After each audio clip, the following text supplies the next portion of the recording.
बच्चों, आज हम शुरू करने वाले हैं class 10th upcoming board exam की सबसे इम्पोर्टेंट क्वेश्चंस की सीरीज, जिसमें आज हम शुरू करेंगे पहला चैप्टर अपनी सीरीज का एप्लीकेशन ऑफ ट्रिग्नोमेट्री। क्योंकि लास्ट 2 से 3 सालों में इसकी वेटेज लगभग 8 मार्क्स की आ रही है, तो सबसे इम्पोर्टेंट क्वेश्चन चैप्टर बन जाता है हमारे लिए बोर्ड एग्जाम्स में अच्छा नंबर स्कोर करने के लिए। तो ये सीरीज में स्टार्ट कर रहा हूँ, इसमें से आपको 1 या 2 क्वेश्चन जरूर देखने को मिलेंगे। तो जल्दी स्टार्ट करते हैं पहले क्वेश्चन से। अगर आपने सिर्फ एक क्वेश्चन सॉल्व कर लिया तो इसके अलावा आपको एक्स्ट्रा चैप्टर देखने की रिक्वायरमेंट नहीं पड़ेगी। स्टार्ट करते हैं। क्वेश्चन में पहला क्वेश्चन है हमारे पास, the angle of elevation of a top of a hill at the foot of a tower is 60 degree. यानी कि दो चीजों का जिक्र किया गया है, हिल और टावर का। उसने मुझे बोला कि टावर के फुट से हिल के टॉप पर बनने वाला एलिवेशन 60 डिग्री का है। हिल और ये मैंने बना दिया छोटा सा टावर। तो टावर के फुट से हिल के टॉप पर बनने वाला एलिवेशन का जो एंगल है वो है 60 degree. And the angle of elevation of the top of the tower from the foot of the hill is 30 degree.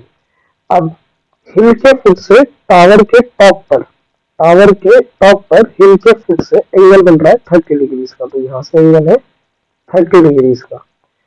If the height of the tower is 50 degree, अगर tower की height 50 degree हो तो calculate करो हिल की height क्या होगी। तो मैंने h मान लिया फिलहाल और मैं ट्राइंगल्स को नाम देता हूँ ABC। Let this base be x। तो क्योंकि मुझे टावर की हाइट पता है तो मैं टावर वाले ट्राइंगल को यूज कर बेस कैलकुलेट कर सकता हूँ। तो मैंने वही ट्राइंगल उठा लिया, हिल ट्राइंगल BCD। तो BCD ट्राइंगल को अगर मैं ध्यान से देखूं तो मैं यूज कर सकता हूँ tan 30 degree. tan 30 is perpendicular upon base. तो perpendicular upon base that is P upon B। tan 30 की वैल्यू होती है 1/√3। Perpendicular is 50 degree, 50 and base is x। Cross multiply करते हैं तो x की वैल्यू हो जाएगी 50√3। अब क्योंकि मेरे पास बेस आ चुका है 50√3, तो मैं इस बेस की हेल्प से हाइट कैलकुलेट कर सकता हूँ बाय यूजिंग ट्राइंगल ABC। तो अब मैं अप्लाई कर रहा हूँ इन ट्राइंगल ABC में ट्रिग्नोमेट्री। ABC ट्राइंगल में अगर मैं अगेन tan थीटा अप्लाई करूँ तो tan 60 किसके बराबर हो जाएगा, परपेंडिकुलर अपॉन बेस के बराबर। tan 60 होता है √3 के बराबर, थीटा के सामने perpendicular that is h and base is x। x की वैल्यू अगेन क्रॉस करने पर आ जाएगी x√3। जो मैंने पहले कैलकुलेट करी हुई x की वैल्यू यहाँ पुट करते तो 50√3 into √3, तो x की वैल्यू हो जाएगी 50 into 3 दैट इज 150 मीटर। और यही है हमारा आंसर, आप चेक कर सकते हैं। क्लियर? तो हम मूव करते हैं अगले क्वेश्चन की तरफ। अगला क्वेश्चन है हमारे पास, the angle of elevation of a top of a tower from a certain point is 30 degrees. ये बहुत ही इंपॉर्टेंट क्वेश्चन है, 2 नंबर से 3 नंबर में आ सकता है। एंगल ऑफ एलिवेशन जो बन रहा है टावर के टॉप पर एक सर्टेन पॉइंट से वो बन रहा है 30 डिग्रीज का।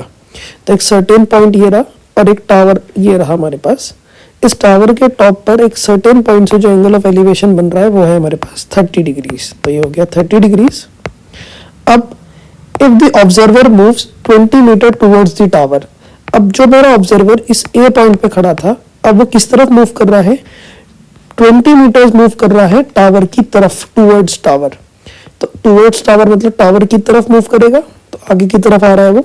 तो मान लेते हैं वो बी पॉइंट पर पहुंच चुका है और ए से भी कितना चला गया, 20 मीटर्स। तो 20 मीटर्स मूव करने के बाद बी पॉइंट पर पहुंच चुका है। लेकिन इसके मूव करने से हुआ क्या, ये आगे की तरफ आ चुका है बिल्डिंग के। अभी अगर एलिवेट करेगा तो अब इसका एलिवेशन का एंगल चेंज हो जाएगा। तो कितना चेंज हुआ है उसके बारे में बोला है क्वेश्चन ने। The angle of elevation of the top increase by 15 degree. तो पहले 30 बन रहा था, अब कितना इंक्रीज हो गया, 15। तो पहले 30 बन रहा था, 15 और बढ़ गया। मतलब जो नया एलिवेशन का एंगल आया मेरे पास वो कितना डिग्री आया है, 45 डिग्रीज। तो आगे आने पर हमेशा याद रखिएगा जब भी हम टावर की तरफ मूव करेंगे तो एलिवेशन की वैल्यू बढ़ेगी। तो यहाँ पर जो एंगल ऑफ एलिवेशन बन रहा है 45 डिग्रीज बन रहा है। ठीक, उसने मेरे से पूछा है AB, इसे C नाम दे देते हैं और इसे D नाम दे देते हैं। उसने मुझसे पूछा है बताओ हाइट ऑफ टावर क्या होगी अगेन। तो मैंने इसे अगेन हाइट h मान ली, फिलहाल के लिए इसे x मान लिया है। अब क्योंकि ये 20 है, ये x है, ये h है, तो हम यूज करते हैं सबसे पहले बड़ा वाला triangle, in triangle ADC। ADC triangle को अगर हम यूज करें तो हमारे पास हो जाएगा tan theta means tan 30 equal to perpendicular upon base tan 30 इस वाले ट्राइंगल के लिए 1/√3 perpendicular is h and what is base complete ADC के लिए जो बेस है वो कितना है x प्लस 20। तो h की वैल्यू कितनी आ जाएगी क्रॉस मल्टीप्लाई कराने पर, तो हमारे पास h की वैल्यू हो जाएगी x प्लस 20 अपॉन √3 के बराबर। अब अगर मैं किसी तरीके से x कैलकुलेट कर लूँ तो मेरे पास h आ जाएगा, इसे यूज करेंगे अभी आगे। अब हम उठाते हैं ट्राइंगल ACDB। CDB अगर मैं ट्राइंगल का यूज करूँ तो यहाँ पर अगर मैं 45 डिग्रीज लगाऊं तो again perpendicular upon base formula हो जाएगा। 45 की वैल्यू होती है 1, थीटा के सामने वाला परपेंडिकुलर h और इसके साथ वाला बेस x, तो x की वैल्यू किसके बराबर आ गई h के बराबर। ठीक, अब हम इस x की वैल्यू जो कि h आई है उसे हम पुट करते हैं पहली इक्वेशन में।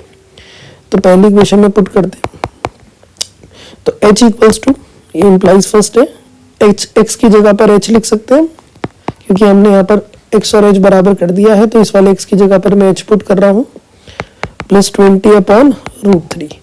क्रॉस मल्टीप्लाई करते हैं तो √3h equal to h plus 20। इस वाले h को दूसरी तरफ भेजेंगे तो क्या हो जाएगा ये √3h minus h equal to 20।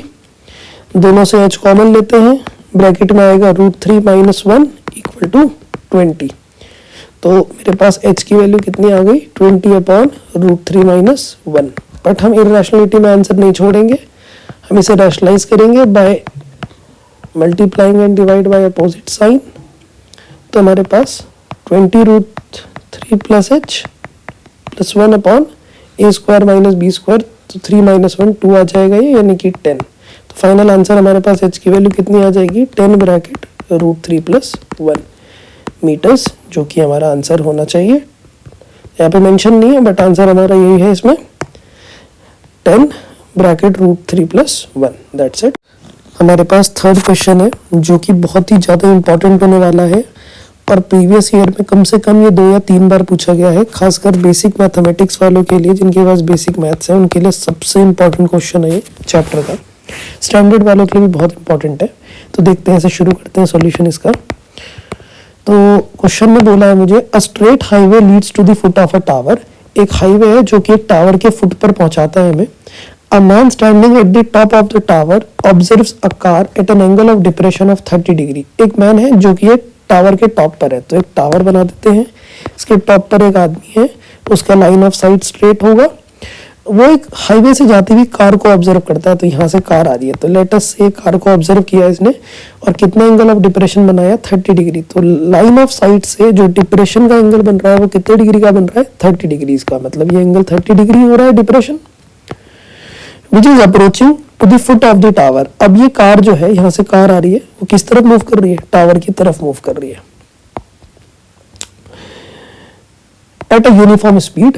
खास बात क्या है कि जो कार की स्पीड है वो यूनिफॉर्म है। कार की स्पीड कैसी है, यूनिफॉर्म, मतलब थ्रू आउट द जर्नी वो एक ही स्पीड से मूव हो रही है कार। 6 सेकेंड्स लेटर, 6 सेकंड के बाद, अब क्योंकि कार मूव कर रही है टावर के फुट की तरफ, तो 6 सेकंड के बाद वो और पास पहुंच जाएगी। तो लेटर से वो इस ए पॉइंट से बी पॉइंट तक रीच हो गई है 6 सेकंड के बाद। The angle of depression of the car is found to be 60 degree. अब एंगल ऑफ डिप्रेशन चेंज होगा क्योंकि ये टावर के पास पहुंच चुकी है। पहले डिप्रेशन 30 का हो रहा था, अब ये और ज्यादा पास आ गई है, तो इसे और ज्यादा अपनी गर्दन को झुकाना पड़ेगा देखने के लिए। तो अब एंगल बन रहा है डिप्रेशन का 30 डिग्री, 60 डिग्री। कितनी देर के बाद, इस ए से बी आने में आपको ध्यान ये रखना है कि यहाँ से यहाँ तक आने में इसे लगे हैं 6 seconds. Find the time taken by the car to reach the foot of the tower from this point. अब अगर उस कार को बी पॉइंट से इस टावर के फुट पर आना है, यानी कि बी पॉइंट से सी पॉइंट पर आना है, तो बताओ कितना टाइम लगेगा उसे, ये क्वेश्चन की डिमांड है। बहुत ही ज्यादा इंपॉर्टेंट क्वेश्चन है, अगेन मैं ये बोलूंगा आपको ध्यान दीजिए। तो अगर मैं अल्टरनेट इंटीरियर एंगल की प्रॉपर्टी लगाऊं तो अगर ये 30 डिग्री एंगल है तो यहाँ पर भी 30 डिग्री होगा, और अगर ये वाले ट्राइंगल में ये वाला एंगल 60 है तो अल्टरनेट की प्रॉपर्टी से अगेन ये वाला एंगल भी 60 डिग्री हो जाएगा। लेटस से टावर की हाइट h है और अब हम मान लेते हैं ए बी के डिस्टेंस को कुछ, तो हम सबसे पहले लिखेंगे लेट द यूनिफॉर्म स्पीड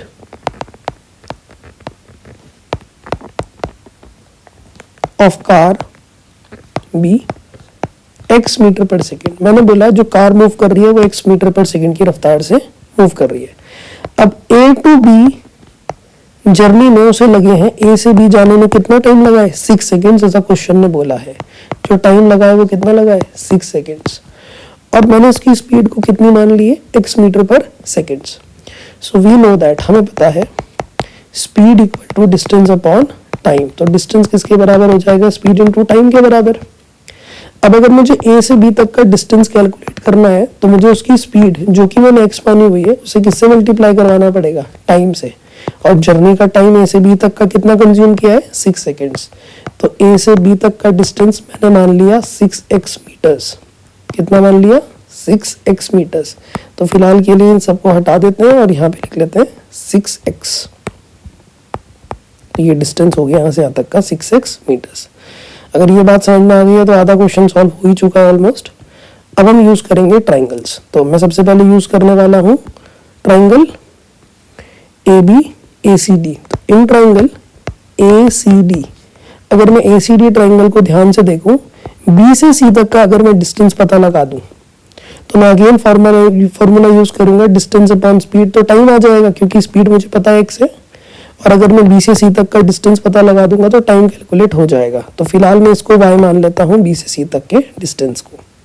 तो अगर मैंने ट्राइंगल उठाया ACD तो मुझे पता है यहाँ पर एंगल बन रहा है 30 डिग्री, तो मैं यहाँ पे 1030 लगा देता हूँ। तो 1030 हो जाएगा परपेंडिकुलर अपॉन बेस के बराबर। 1030 जो कि होता है 1/√3 वो हो जाएगा परपेंडिकुलर h, और बेस कितना हो जाएगा मेरे पास इसके लिए पूरा y प्लस 6x के बराबर। अगर मैं यहाँ से h की वैल्यू कैलकुलेट करूँ तो आएगा y प्लस 6x अपॉन √3। पहली इक्वेशन आ गई मेरे पास इस बड़े वाले ट्राइंगल से। अब एक बार मैं y के और h के रिस्पेक्ट में इक्वेशन बना रहा हूँ छोटे ट्राइंगल से, जो कि है ट्राइंगल BCD। तो अगर मैं BCD ट्राइंगल यूज करता हूँ तो 1060 डिग्रीज की वैल्यू कितनी आ जाएगी h अपॉन y के बराबर। 1060 is √3 h upon y। Again by doing cross multiplication अगर मैं h की वैल्यू कैलकुलेट करूं तो हो जाएगी √3 y के बराबर। क्या मैंने फर्स्ट और सेकंड इक्वेशन दोनों इक्वेशन से h की वैल्यू कैलकुलेट कर ली है।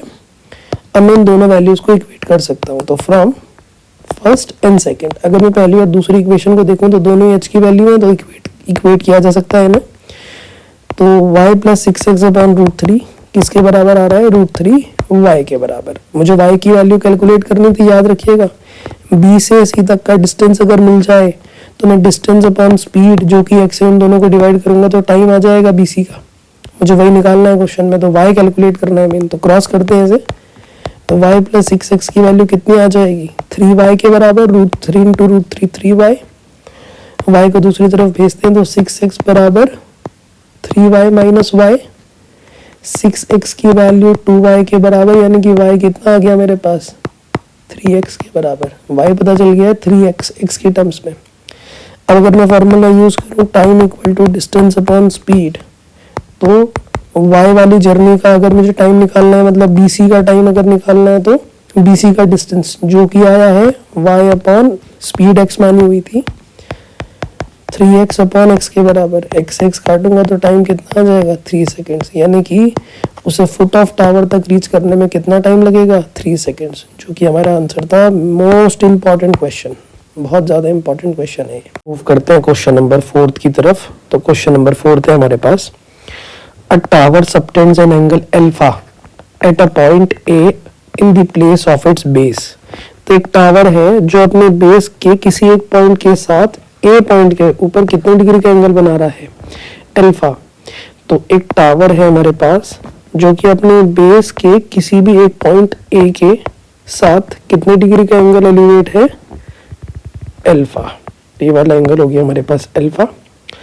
And the angle of depression on the foot of the tower, और जो एंगल ऑफ डिप्रेशन बन रहा है फुट ऑफ द टावर पर at a point p feet just above the A is beta. A के just ऊपर, तो ए से कितना ऊपर बोला है उसमें b फीट ऊपर।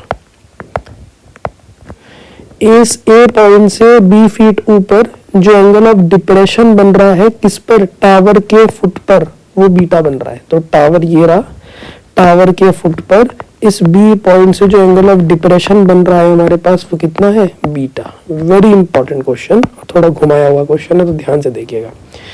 तो अगर ये बीटा है तो ये भी एंगल बीटा होगा।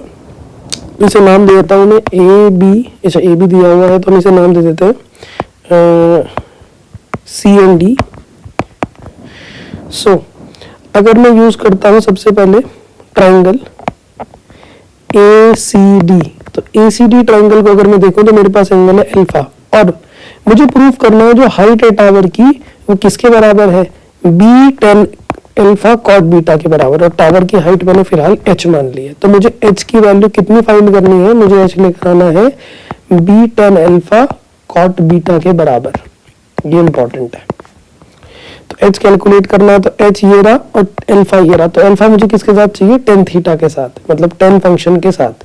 तो मैं क्यों ना इस वाले ट्रायंगल में डायरेक्टली टेन अल्फा निकाल देता हूँ। तो मैं ये ट्रायंगल यूज करके निकाल रहा हूँ टेन अल्फा की वैल्यू। तो टेन अल्फा क्या हो जाएगा, परपेंडिकुलर अपॉन बेस।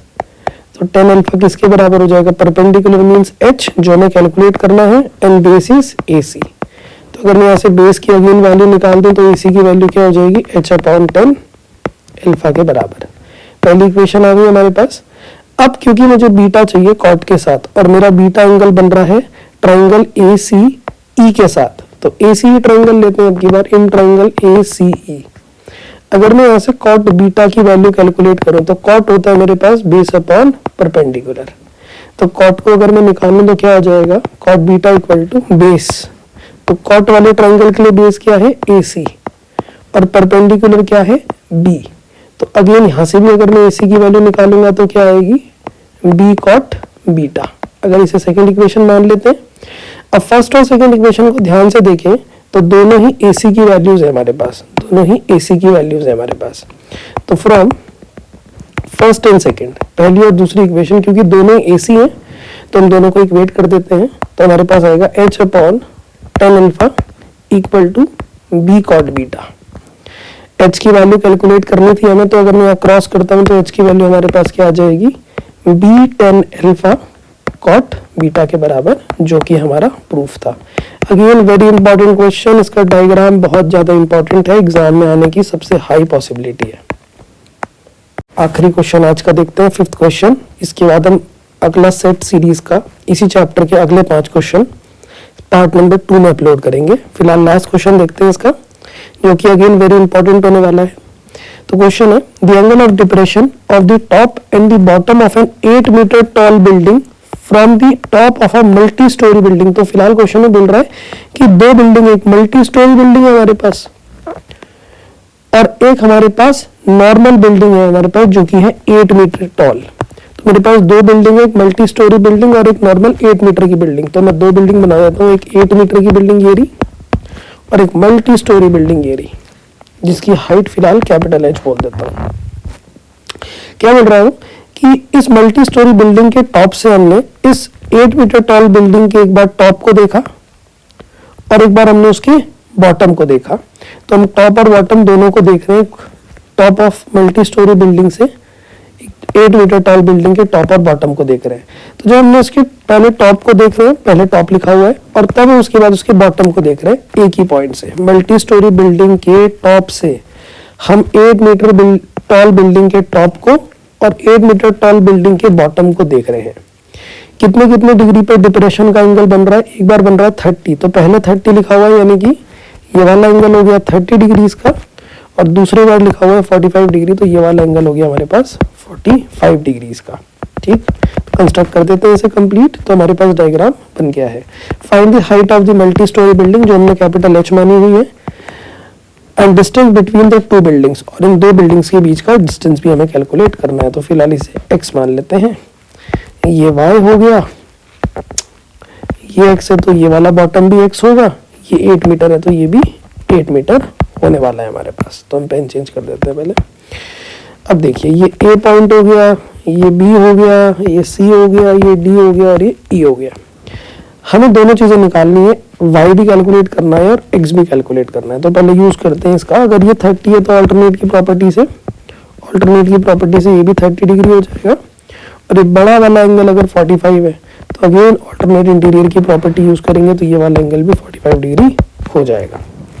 ऑलराइट, तो सबसे पहले हम क्या यूज करते हैं, हमें दो इक्वेशन बनानी पड़ेगी यहाँ पर, एक छोटे ट्राइंगल ए बी ई की हेल्प से और एक बड़े वाले ट्राइंगल ए सी डी की हेल्प से। तो हम यूज कर रहे हैं ट्राइंगल ए बी ई को पहले। तो in triangle A B E अगर मैं देखूं तो अगेन 30 के सामने परपेंडिकुलर y की रिक्वायरमेंट और x की, तो मैं यूज कर रहा हूँ tan थीटा। तो tan 30 हो जाएगा perpendicular upon base tan 30 is 1/√3 y upon x के बराबर। अगर मैं यहाँ से x की वैल्यू निकालूं तो हो जाएगी √3 y के बराबर। एक चीज पता चल गई दूसरे के रिस्पेक्ट में। अब हम निकालते हैं in triangle A D C की हेल्प से x और y का रिलेशन। तो अगर मैं in triangle A D C देखूं तो again tan 45 perpendicular upon base के बराबर, tan 45 इज 1, 45 के सामने परपेंडिकुलर, ध्यान से देखिए परपेंडिकुलर AC, AC की वैल्यू 8 मीटर प्लस y के बराबर है। तो 8 प्लस y के बराबर परपेंडिकुलर, बेस कितना है x, क्रॉस मल्टीप्लाई करेंगे तो x की वैल्यू आ जाएगी 8 प्लस y के बराबर। हमने अगेन दोनों इक्वेशन से x निकाल दिया है, तो फ्रॉम फर्स्ट एंड सेकेंड दोनों को इक्वेट कर देते हैं। तो जैसे हम इक्वेट करने जाएंगे तो मुझे क्या मिलेगा, √3y किसके बराबर, 8 प्लस y के बराबर। तो हम क्या करते हैं, y एक तरफ कर लेते हैं, हम इस y को दूसरी तरफ भेजते हैं। तो हो जाएगा √3y minus y equal to 8, जिससे हम y कैलकुलेट कर सकें, y common, √3 minus 1 equal to 8। Finally y की वैल्यू कितनी आ गई, 8 अपॉन √3 माइनस 1। जैसे कि पहले बताया था मैंने कि इसे इरेशनल फॉर्म में नहीं छोड़ना, तो हमें रैशनलाइज करना पड़ेगा। तो रैशनलाइज कर देते हैं, अपोजिट साइन से मल्टीप्लाई एंड डिवाइड। तो ऊपर अगर मैं देखूं तो 8 ब्रैकेट √3 प्लस 1 आ रहा है, नीचे a minus b a plus b. एक जगह पे हमने इसे छोड़ दिया था, यहाँ पे कंप्लीट सॉल्यूशन बता रहा हूँ इसका, इसलिए वीडियो को एंड तक जरूर देखें। √3 माइनस 1 एंड √3 प्लस 1, तो a square minus b square, y equal to 8 bracket √3 plus 1, 3 minus 1, y की वैल्यू आ गई 8 √3 प्लस 1 अपॉन 2। फाइनली y मेरे पास कितना आ गया, 4 ब्रैकेट √3 प्लस 1। मेरे पास y की वैल्यू आ गई है 4 ब्रैकेट √3 प्लस 1। तो यानी कि y आ गया है। मुझे टोटल h निकालना था, तो मैं एक काम पूरा कर लेता हूँ। h की वैल्यू है y प्लस 8 के बराबर, y की वैल्यू पुट करते हैं यहाँ पर height of multi storey building निकालने के लिए। दोनों से अगर मैं 4 कॉमन ले लूँ, इस टर्म से भी और इससे भी, तो यहाँ पर बचेगा √3 प्लस 1 और यहाँ पर बचेगा 4 2 8 का 2। Finally height of multi storey building कितनी आ गई, √3 प्लस 3। आप चाहो तो दोनों से √3 कॉमन भी ले सकते हो, क्योंकि 3 का मतलब होता है √3 इंटू √3, तो दोनों के पास अवेलेबल है।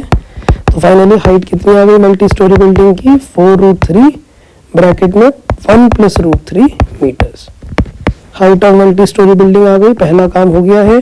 अब मुझे निकालना है डिस्टेंस बिटवीन टू बिल्डिंग्स, यानी कि x की वैल्यू। तो x की वैल्यू किसके बराबर थी, √3 y के बराबर। तो मैं यहाँ पर पुट कर देता हूँ, x इक्वल टू √3 y था, तो x की वैल्यू कितनी हो जाएगी, √3 इंटू 4√3 1 प्लस √3 के बराबर। √3 3 हो जाएगा, तो 4 इंटू 3 करूंगा तो 12 ब्रैकेट में 1 प्लस √3 मीटर्स। That's it. इसका सेकंड पार्ट हम जल्दी अपलोड करेंगे, जिसमें हम नेक्स्ट 5 क्वेश्चंस कराएंगे। 10 क्वेश्चन के अलावा आपको इस चैप्टर में कुछ करने की रिक्वायरमेंट नहीं है। Thank you so much.